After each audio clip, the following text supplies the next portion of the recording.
Hello, Acadiana, and thanks for joining us tonight. Lafayette Mayor-President Josh Guillory is asking a judge to bar candidate Monique Blanco-Boulet from accusing him of being corrupt. Guillory is requesting a judge to prohibit Monique Blanco-Boulet from distributing or transmitting any oral, visual, digital, or even written material accusing his campaign of being corrupt. This is pending a hearing on the request for a preliminary injunction. Boulet issued a statement this afternoon saying Josh Guillory, quote, cannot defend his record of failure and corruption, so he's trying to silence others from talking about it.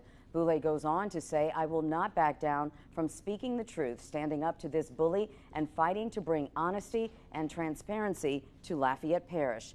Guillory's legal team filed the petition today, and Blanco-Boulet's attorney, Gary McGoffin, says the petition will likely be considered by the court later today or tomorrow.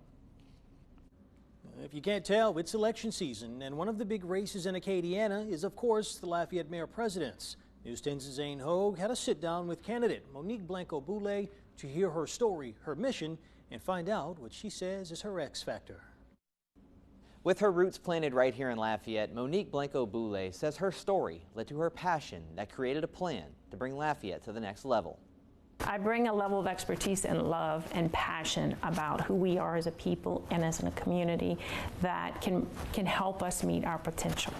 The daughter of Raymond and Kathleen Blanco, Boulet and her 5 siblings were born and raised in Lafayette, where she attended UL and met her husband of 30 years, David, and went on to have 4 children. We grew up here and learned to love Louisiana and Acadiana.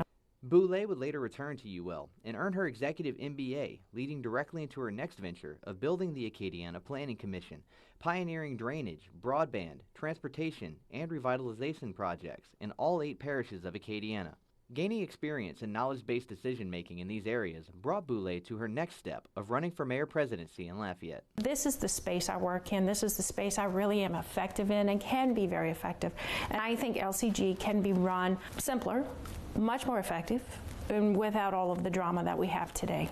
Saying the situation at LCG today can be considered crisis level, Boulet has prepared a plan to set LCG on the right course to be the foundation of the community. The first task is to really kind of triage LCG and put it back into a stable position. Boulet says law enforcement is also in need of more attention. The police department has been kind of juggled around with leadership, with different issues. So that needs to stabilize fairly quickly, and we really need to focus on supporting law enforcement agencies. Another top priority, drainage. Very quickly, we're going to start making knowledge-based decisions, not political decisions on where investments are made. We've put a significant amount of money into projects that don't truly have an impact on our floodplain. Boulet says the most important part of her plan is getting things done quickly. I want to very quickly put this back in order and turn the corner and really turn Lafayette in a direction that we can live up to the potential that we all know we have. We have tremendous bones in this community, tremendous people, a great business community, and we haven't really leveraged it. Boulet says her experience and her family-driven approach make her the best candidate when it comes time to cast your vote on October 14th. In the studio, I'm Zane Hogue for KLFY News 10.